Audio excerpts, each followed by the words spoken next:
গল্প কাওনের আজকের আয়োজনে থাকছে হুমায়ুন আহমেদের ছোট গল্প ভূত মন্ত্র। বাবলুকে একা বাসায় রেখে তার বাবা মা ভৈরবে বেড়াতে গেছেন। সকালে ট্রেনে গেছেন, ফিরবেন রাত 9টায়। এই এত সময় বাবলু একা থাকবে না, ঠিক একা না, বাসায় কাজের বুয়া আছে। বাবলুর খুব ইচ্ছা ছিল সেও ভৈরব যাবে। অনেকদিন সে ট্রেনে চড়ে না, তার খুব ট্রেনে চড়তে ইচ্ছে করছিল। তাছাড়া ভৈরবে ছোটো খালার বাড়িতে অনেক মজা হবে। ছোটো খালার বাড়িটা নদীর উপরে, নিশ্চয়ই নৌকায় চড়া হবে। বাবলু অনেকদিন নৌকাতেও চড়ে না, তাকে ইচ্ছে করলে নিয়ে যাওয়া যেত, কিন্তু বাবলুর বাবা মনসুর সাহেব তাকে নেবেন না। তিনি চোখ মুখ কুঁচকে বললেন, নো নো নো, বাচ্চা কাচ্চা নিয়ে বেড়ানো আমি পছন্দ করি না। তুমি বাসায় থাকো, হোমওয়ার্ক শেষ করো। বাবলু ক্ষীণ গলায় বলল, হোমওয়ার্ক তো শেষ করে রেখেছি। শেষ করলে অন্য কাজ করো, দেখি অঙ্ক বই নিয়ে আসো, দাগিয়ে দেই, অঙ্ক করে রাখো, ভৈরব থেকে ফিরে এসে দেখব। বাবলু অঙ্ক বই নিয়ে এলো।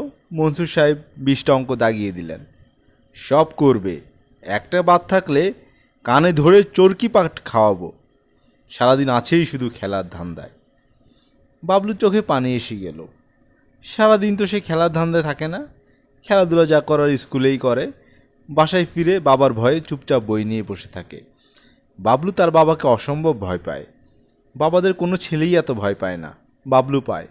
কারণ মনসুর সাহেব বাবলুর আসল বাবা না, নকল বাবা। বাবলুর আসল বাবার মৃত্যুর পর তার মা একে বিয়ে করেন। তবে লোকটা যে খুব খারাপ তাও বলা যাবে না। বাবলুকে তিনি প্রায়ই খেলনা, গল্পের বই এসব কিনে দেন। কিছুদিন আগে দামি একটা লেগোর সেট কিনে দিয়েছেন। তবে বাবলু সবসময় মনে হয় তার আসল বাবা বেঁচে থাকলে এর চেয়ে লক্ষ গুণ বেশি মজা হতো। বাবা নিশ্চয়ই তাকে ফেলে ভৈরব যেতেন না। বাবলু কোথাও যেতে পারে না। বেশিরভাগ সময় সোভানবাগ ফ্ল্যাট বাড়ির 3তলাতেই তাকে বন্দি থাকতে হয়। মাঝে মাঝে তার এমন কান্না পায়, তার কান্না দেখলে মা কষ্ট পাবেন বলে সে কাঁদে না। তার খুব যখন কাঁদতে ইচ্ছে করে তখন সে বাথরুমের দরজা বন্ধ করে কাঁদে। বের হয়ে আসার সময় চোখ মুছে এমনভাবে বের হয় যে কেউ কিচ্ছু বুঝতে পারে না। বাবলু বসার ঘরে অঙ্ক বই নিয়ে বসেছে। মনসুর সাহেব 20টা অঙ্ক দাগিয়ে দিয়ে গেছেন। এর মধ্যে সে মাত্র একটা অঙ্ক করেছে। অঙ্কগুলো এমন কঠিন। বুয়া গ্লাস ভর্তি দুধ রেখে গেছে, দুধ খেতে হবে, না খেলে সে নালিশ করবে। গ্লাসটার দিকে তাকালেই বাবলুর বমি আসছে। সে অঙ্ক করছে গ্লাসটার দিকে না তাকিয়ে। এ সময় দরজায় খটখট শব্দ হলো। বাবলু দরজা খুলে দিল। 7-8 বছর বয়সী দুষ্ট দুষ্ট চেহারার একটা ছেলে দাঁড়িয়ে আছে, খালি পা, পরনে সাইজে বড় একটা প্যান্ট। প্যান্ট খুলে পড়া মতো হচ্ছে আর সে টেনে টেনে তুলছে। তার গায়ে রঙিন শার্ট, শার্টের একটা বোতাম নেই, বোতামের জায়গাটা সেফটি পিন দিয়ে আটকানো। ছেলেটা বাবলুর দিকে তাকিয়ে দাঁত বের করে বলল, এই তুই আমার সঙ্গে খেলবি? বাবলু কথা বলল না। ছেলেটাকে সে চিনতে পারছে না। ফ্ল্যাটেরই কারো ছেলে হবে, তবে বাবলু আগে দেখেনি। অপরিচিত একটা ছেলে তাকে তুই তুই করছে, এটাও বাবলুর ভালো লাগছে না। কথা বলছিস না কেন, খেলবি? না, আমি অনেক মজার খেলা জানি। আমি খেলবো না, অঙ্ক করছি। সকালবেলা কি অঙ্ক করে? আয় কিছুক্ষণ খেলি, তারপর অঙ্ক করিস। আমাকে তুই তুই করে বলছো কেন? বন্ধুকে তুই তুই করে বলবো না? বন্ধুকে বুঝি আপনি আপনি করে বলবো? আমি তোমার বন্ধু না। বন্ধু না এখন হবি? ওই গ্লাসটা কি দুধ নাকি? হুম। তোকে খেতে দিয়েছে? হুম। খেতে ইচ্ছে করছে না? না। দুধটাকে পেপসি বানিয়ে তারপর খা। পেপসি কীভাবে বানাবো? মন্ত্র পড়লেই হয়, এর মন্ত্র আছে, মন্ত্র জানিস না? রাগে বাবলুর গা জ্বলে যাচ্ছে। কীরকম চালবাজের মতো কথা! মন্ত্র পড়লেই নাকি দুধ পেপসি হয়ে যাবে। মন্ত্র এতই সস্তা? আমি মন্ত্র জানি, মন্ত্র পড়ে পেপসি বানিয়ে দেবো? দাও। যদি দেই তাহলে তুই কি আমার সাথে খেলবি? হুম। ছেলেটা ঘরে ঢুকলো। চোখ বন্ধ করে বিড়বিড় করে কী যেন বলে গ্লাসে ফু দিল। বাবলু দেখল দুধ দুধের মতোই আছে, আগের মতোই কুৎসিত, স্বর ভাসছে। ছেলেটা বলল, দেখলি কেমন দুধ পেপসি বানিয়ে দিলাম? কঠিন মন্ত্র, তোকে শিখিয়ে দেব। এই মন্ত্র দিয়ে খাবার জিনিস বদলে ফেলা যায়। মনে কর তোকে ছোটো মাছ দিয়ে ভাত দিয়েছে, ছোটো মাছ খেতে ইচ্ছে করছে না, মন্ত্র পড়ে ফু দিবি, ছোটো মাছ হয়ে যাবে মুরগির রান। তুই মুরগির রান খাস না বুকের মাংস? বাবলু বলল, দুধ তো আগের মতোই আছে, একটুও বদলায়নি। দেখাচ্ছে দুধের মতো, কিন্তু এর স্বাদ এখন পেপসির মতো, খুব ঝাঁজ। এক চুমুক খেলেই টের পাবি। একটা চুমুক দিয়ে দেখ। ছেলেটা কি তাকে বোকা বানানোর চেষ্টা করছে? বাবলুর রাগ লাগছে। কেউ তাকে বোকা বানানোর চেষ্টা করলে তার রাগ লাগে। ছেলেটা বলল, আমার দিকে এমন রাগি রাগি চোখে তাকিয়ে আছিস কেন? একটা চুমুক দিয়ে দেখ। বাবলু দুধের গ্লাস হাতে নিল। এক চুমুক খেয়ে দেখা যাক, ক্ষতি তো কিছু নেই। ছেলেটা যেভাবে বলছে তাতে দুধ বদলে গিয়ে পেপসি হয়েও তো যেতে পারে। বাবলু চুমুক দিল। চুমুক দিয়েই থু করে ফেলে দিল। দুধ দুধের মতোই আছে। তার মুখের ভেতর দুধের সঙ্গে এক গাদা সরও ঢুকে গেছে। এই ছেলে দেখি মহা তেদর, তাকে খুব বোকা বানালো। সেটা বলল, পেপসি হয়নি? না, সময় লাগবে। দিনের বেলা মন্ত্র চট করে লাগে না। দুধের গ্লাসটা এক কোণে রেখে দিই, কিছুক্ষণ পর দেখবি দুধ বদলে পেপসি হবে। এখন আয়, আমরা খেলি।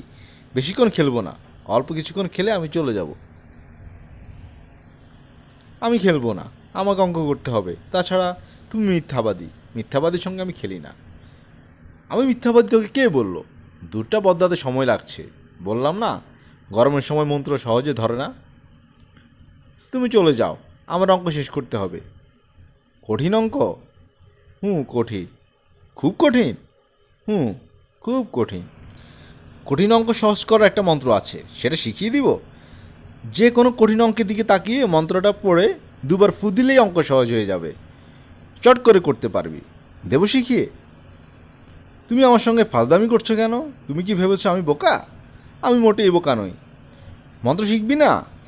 না, শিখবো না। আর শোনো, আমাকে তুই তুই করবে না। ছেলেটা ফিসফিস করে বলল, তুই এমন রেগে আছিস কেন? রাগ করা তো ভালো না।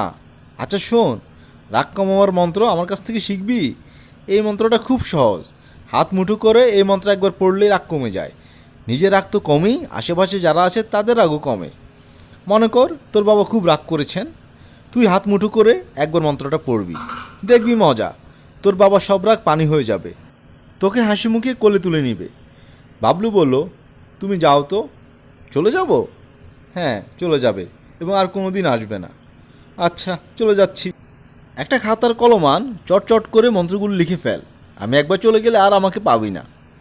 তোমাকে আমার দরকারও নেই। সত্যি চলে যাব? হ্যাঁ, চলে যাবে। আচ্ছা, চলে যাচ্ছি। তুই মন খারাপ করে বসেছিলি দেখে এসেছিলাম। আমি কে জানিস? জানতে চাই না। আমি হচ্ছি ভূত রাজার ছেলে। ভূতদের সব মন্ত্র আমি জানি। খাতাটা দে না। অদৃশ্য আবার মন্ত্রটা লিখে রেখে যাই। চোখ বন্ধ করে 3 বার এই মন্ত্রটা পড়লেই অদৃশ্য হয়ে যাবি, আর কেউ তোকে দেখতে পাবে না। তুমি যাও তো। ছেলেটা মন খারাপ করে চলে গেল। বাবলু দরজা বন্ধ করে আবার অঙ্ক নিয়ে বসলো। কি যে কঠিন সব অঙ্ক! বাবলু দীর্ঘ নিঃশ্বাস ফেলল। অঙ্ক সহজ করা কোনো মন্ত্র থাকলে ভালোই হতো। রান্নাঘর থেকে বুয়া চেঁচিয়ে বলল, দুধ খাইছ? বাবলু বলল, না। তাড়াতাড়ি খাও, নাইলে কিন্তু তোমার আব্বার কাছে নালিশ দিমু। নালিশ দিতে হবে না, খাচ্ছি। বাবলু দুধের গ্লাস হাতে নিয়ে হতভম্ব হয়ে গেল। দুধ কোথায়? গ্লাস ভর্তি পেপসি, বরফের 2টা টুকরোও ভাসছে। বাবলু ভয়ে ভয়ে একটা চুমুক দিল। হ্যাঁ, সত্যি সত্যি পেপসি। কি ঝাঁজ! মন্ত্র তাহলে সত্যি আছে। বাবলু ছুটে ঘর থেকে বের হলো। ছেলেটাকে কোথাও পাওয়া গেল না। ফ্ল্যাটের দারোয়ান বলল, লাল শার্ট পরা একটা ছেলেকে সে শীষ দিতে দিতে রাস্তার ফুটপাত ধরে এগিয়ে যেতে দেখেছে। এর বেশি সে আর কিছু জানে না। এতক্ষণ আপনারা শুনছিলেন হুমায়ুন আহমেদ রচিত ছোট গল্প ভূত মন্ত্র। আমরা নিয়মিত গল্প পাঠ করে শোনাচ্ছি। নিয়মিত গল্প শুনতে আমাদের চ্যানেলটি সাবস্ক্রাইব করে পাশে থাকুন। ভালো থাকুন, ধন্যবাদ।